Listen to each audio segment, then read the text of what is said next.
તમને ખબર છે તમારી 10મા અને 12માની પરીક્ષાઓને આ સારી bogus third class education system તમને ગુલામ બનાવવાની ટ્રેનિંગ છે સાહેબ. એ નક્કી કરે છે કે તારો વિકાસ ના થવો જોઈએ, તું દિવેલ બીજેલો થવો જોઈએ, તું ટેન્શનમાં રહેવો જોઈએ, તું લાઈનોમાં ઉભો રહેવો જોઈએ, તને કશું ભાર ના પડવું જોઈએ, નોકરીઓ ક્યાં છે, તું ફાફે ચડવો જોઈએ. અમદાવાદમાં એક ચાની લારીવાળી બાઈ બંગડીવાળી ગાડી લઈને ફરે છે અને ભજીયાવાળા જોડે BMW છે. હું શું કરું? લટકી જા પંખા છે, મરી જાય પાર આવે, જીવે છે, શું કરવા? સર મરી જવું, બધું શું થયું? પેલી એમ ના પાડી. આ છોકરાઓ આ ધંધા ચાલુ કર્યા છે. વિદ્યાર્થી મિત્રો, તમને બધી ભ્રામક દુનિયા બતાવી છે. તમને બધું જીવન બીજાને બતાવવાનું, જીવવા શીખવાનું. તમને ખબર છે પાપ અને પુણ્યની વ્યાખ્યા શું છે? બધું ખોટું શીખવાનું. અને એટલે આપણે સતત એમ આપણી બધી બુદ્ધિનું ટ્રેનિંગ છે. બધી ટ્રેનિંગ છે ને બુદ્ધિની. જો સવાલ તમે સ્કૂલમાં કેવું બોગસ શીખવાડે. આ રૂમ બનાવો હોય તો 100 માણસો 100 દિવસમાં બની જાય, બરોબર? 200 માણસો કેટલા દિવસમાં બની જાય? 400 હોય તો 800, 1600, 32, 1 લાખ હોય તો 1 સેકન્ડમાં બની જાય. આ સાલા હું ભણાવે આપણને ફસાવાના આગળ યાદ આવજો. આમ કરો તો આમ થાય, આમ કરો તો આમ થાય, ના થાય તો થતું એમ થાય. સાલા એવું કંટ્રાસ. હું અમદાવાદ એક સ્ટોરમાં ગયો તો સ્ટીકર માર્યું, બાય 1 ગેટ 2 ફ્રી. એક ખરીદો તો 2 મફત. મેં તો 2000ની નોટ આલી, મેં 2 પાછી આવો. ઉલ્લુ બનાવવાના ધંધા. તમને જે બધું શીખવાડે છે એનાથી તમે તણાવમાં જ રહેવાના, ટેન્શનમાં જ રહેવાના. ડોક્ટર થશો તો બી રાત્રે ગોળીઓ ખાઈને ઊંઘવું પડશે, દારૂ પીને ઊંઘવું પડશે. પણ એક માણસને એ ઈશ્વરનું અદ્ભુત સર્જન છે. જો હૈ સો હૈ, મેરા હૈ સો જાવે નહીં, જો જાવે સો મેરા નહીં. જો હૈ સો હૈ, આ પાવર રહેતો નહીં. આ તો આપણને બધા શું કે ખબર? સ્કૂલમાં ગાંધીજી જેવા બનો. કસ્તુરબા ક્યાંથી લાવવાના? ચલો બની જઈએ. ભગતસિંહ જેવા બનો. અલા સંસદમાં બોમ્બ ફેંકવો પડે. હાલ તો આપણા વાળા મરી જાય, ના ફેંકાય તો પહેલા બરોબર. વિદ્યાર્થી મિત્રો, એક વાત યાદ રાખજો, કોઈએ કોઈના જેવું બનવાનું નથી, પણ દરેક વિદ્યાર્થીએ પોતાની જાતને ગઈકાલ કરતા આજે બેસ્ટ બનાવવાની. આટલું જ આપણે કરવાનું. આપણે કોઈ હરીફાઈ નથી. ભાગમાં જાય સ્ટેજ લેવા જાય દુનિયા. મારી હરીફાઈ સંજય રાવલની હરીફાઈ સંજય રાવલ સાથે. મારે ક્લાસમાં કોઈ જોડે હરીફાઈ નથી, મારી જાત સાથે. પણ સારું એવી હરીફાઈમાં ઘુસાડી દીધા. પહેલો નંબર લાવો, ડોક્ટર થઈ જાઓ. આ ડોક્ટરો તો ગલીએ ગલીએ ફરતા હશે, ખાંસી, ઉધરસ. બહુ ખરાબ ટાઈમ આવવાનો છે. એન્જિનિયરો બી ગલીઓ ફરતા હશે, લારી મકાન બનાવવું છે. એટલે જે લોકોને ટકા નથી આવતા એને ચિંતા કરવાની જરૂર નથી. સંજય રાવલ બધી શકાય છે. આ કાર્ય, હા, તમને ટકા આવ્યા, તમે ટોપ પર ગયા, તમે ડોક્ટર થયા, મહેનતથી engine, yes, there is a good score. તમે chartered account, it is good. પણ ટકા ના આવે, મારો આખો ઝઘડો ત્યાં છે કે જેને 54% આવે કે 94 આવે, એ બંને ઈશ્વર માટે અને સમાજ માટે સરખા છે. પણ તારા સ્કૂલ વાળા આપણને કે મેં 12માં સાઈન લખ્યું, પછી 45 માર્ક આવ્યા, મારે 450 માંથી. તમે કહેતા બાપાને બોલી જાઓ. આ શિક્ષકો પછી કોઈ નહીં કે બાપાને બોલી જાઓ. અહીં બેઠેલા મા બાપને મારી આ વાત અર્પણ છે. I got very good parents in my life. આ દુનિયાના નંબર 1 મા બાપ મને મળ્યા છે. ખબર અંગૂઠા છા બધા, પણ નંબર 1 જે કરવું એ છૂટ. તારું નામ બદલવાની છૂટ, તારા ભગવાન બદલવાની છૂટ. તમને આપે પપ્પા બદલવાની ભગવાન? માતાજી ખાઈ જશે, હું ખાઈ જશે. સારું, મને ધર્મ નક્કી કરવાનો અધિકાર નહીં, મને મારું નામ કરવાનો અધિકાર નહીં, મારી અટક નક્કી કરવાનો અધિકાર નહીં, ક્યાં જન્મ લેવાનો અધિકાર નહીં. કપડા લેવા જાઓ ને, નવા કપડા, તો તમે એમ કહેશો છોકરા કે પપ્પા કાળો શર્ટ પહેર, એ કાળો તો ગુંડા પહેરે, ધોળો પહેર. મેળામાં જાઓ, મોટી રાઈડર, પપ્પા ચકડોળમાં બેસવું, એ ચક્કર આવે, ચકડી બેસ. રમત ગમતની દુકાનમાં પપ્પા બેઠ ગયા, મારી દરો લઈ લે. સાલા કશું કરવાના નહીં, છોકરા કરતા જ નથી. એટલે તમે કરવા કેવો દો છો? બધું તો તમે નક્કી કરો.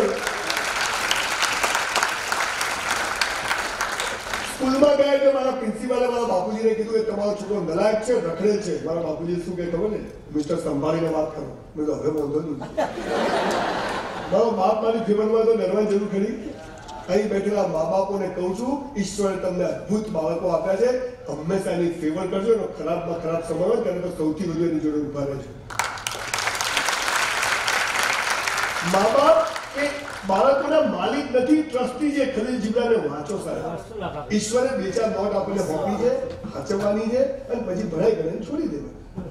નાના હું તો એમ જ થવું જોઈએ. તું દિવેલ પીધેલો ભરે એવી પડશે, એનું તો શું થશે નહીં.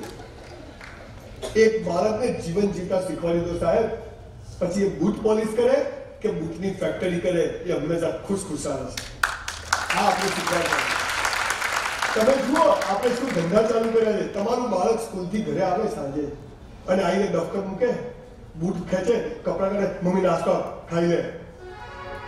આ બાળક જો સ્કૂલથી હસતો હસતો ઘરે આવે, મમ્મી તું સ્કૂલ ગયો તો તું, કેમ કે સ્કૂલથી તો દિવેલ પીધેલો આવવો જોઈએ, રસ્તો ના આવવો જોઈએ, થાકેલો આવવો જોઈએ, હારેલો આવવો જોઈએ. હું નક્કી કર્યું કે આજથી મારે હસવું છે, ધંધાના ટેન્શનો તેલ લેવા જાય. હું હસતો હસતો ઘરે જઉં તો મારી વાઈફ શું કહે છે, તમે કેમ ગયા હતા? એટલે ભાઈ જોઈ નહીં, ગયા મજાથી જીવવું છે. આખી વ્યવસ્થા સામે એવી ગોઠવી છે કે કોઈ મજામાં નથી, અને મજામાં રહો તો લોકો તમને રહેવા દે. આવા સમયે તમારી પર બહુ મોટી જવાબદારી. સાહેબ 4 લાખ લોકોને સીધા મળે, 3 લાખ છોકરા સુધી ફોલો કરે છે, રોજ 2000 મેસેજ આવે. મારા એક વિડીયો 8 લાખ લોકો, તો કોઈ વક્તા નથી, ખાલી બકવાસ કરું.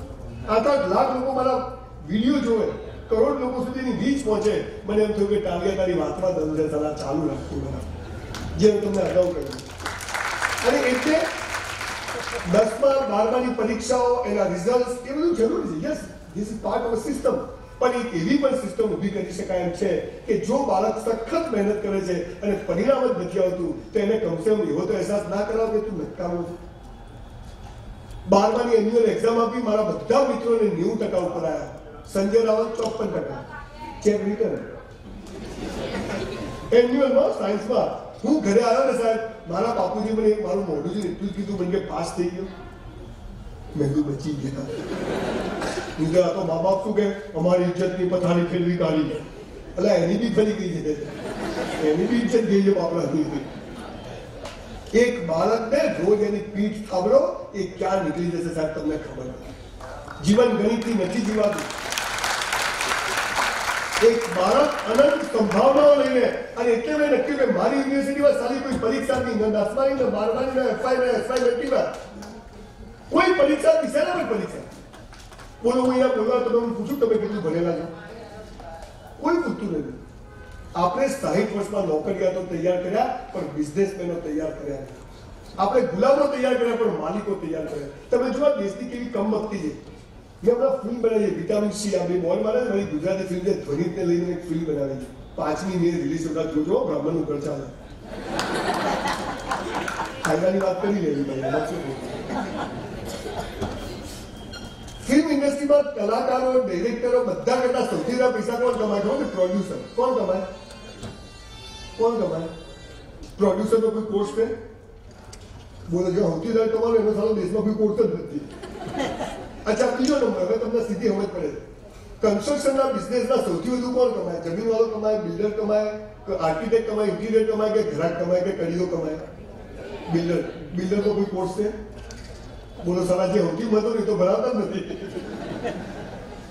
બધું ઊંધું ચાલે. તમે જુઓ, તમે સ્કૂલમાં શનિવારની સભામાં ઉભા હો, કસરત કરવા, તમે સાવધાન છો. એક સાહેબ સ્ટેજ પર આવે, ખટારા જેવો હોય, સાવધાન, સાવધાન. પછી કે કહીશ, પછી કે સાવધાન, એટલે તો હું પહેલા નતો.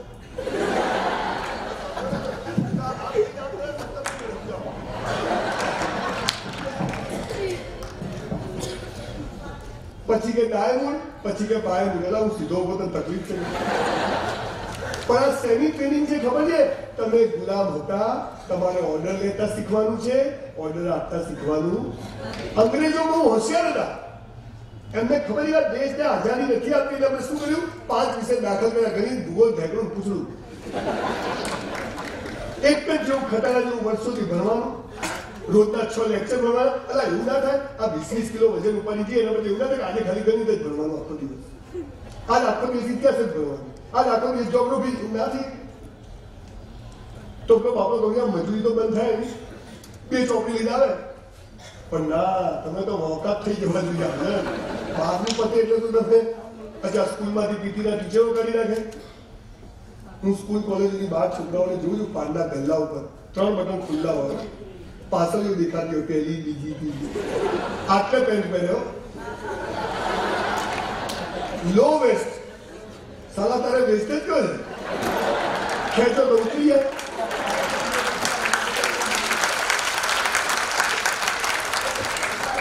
અને પછી હાથમાં મસાલો હોય, સિગરેટ હોય, દેશ માટે કોઈ કરવું છે. સાલા તારા માટે કર, દેશ તો ચુડાન જતો, તું તારું કર. ખાલી ખાલી સપનાઓ, નરેન્દ્રભાઈ આવી ગયા, તું આવી ગયા, તો હારું થયું. સલમાન ખાને 300 કરોડનો ધંધો કર્યો, તું 30 રૂપિયાનો કર, વધારે નથી કર્યું. એજ્યુકેશન સિસ્ટમે ભારતને ખલાસ કરી નાખે જબરજસ્ત. અને કેવું ગામે ગામ શહેરે શહેરે ફરું છું કે અચ્છા આપણે સિસ્ટમને તો નહીં બદલી શકીએ, આજે જેમાં છીએ એમાં ભરવું પડે. પણ આપણે એ સમજી જવાની જરૂર છે કે મારી હરીફાઈ કોઈના જોડે નથી, મારી હરીફાઈ મારી જાત જોડે છે. મેં 450 બાયોગ્રાફી વાંચી, એક પણ માણસ 10 ચોપડી ભરેલો નહોતો અને બધા કરોડપતિ હતા. હું સુરતમાં ગયો, સાહેબ 6,000 કરોડની પાર્ટીઓ અને 5,000 માણસોનો સ્ટાફ, શામજીબીન, દામજીબીન, ભેમજીબીન, કેટલું ભરેલા? 4 ચોપડી. વિદ્યાર્થી મિત્રો સખત મહેનત કરજો. સખત નસીબ બસીબ છે નહીં, તંબુરો નથી, બધું નસીબ બનાવવું પડે. આપણા મા બાપે પૂર્ણ કર્યું, આપણે સુખી ઘરમાં જન્મ્યા હોઈએ, પણ પછી મહેનત આપણે કરવી પડે.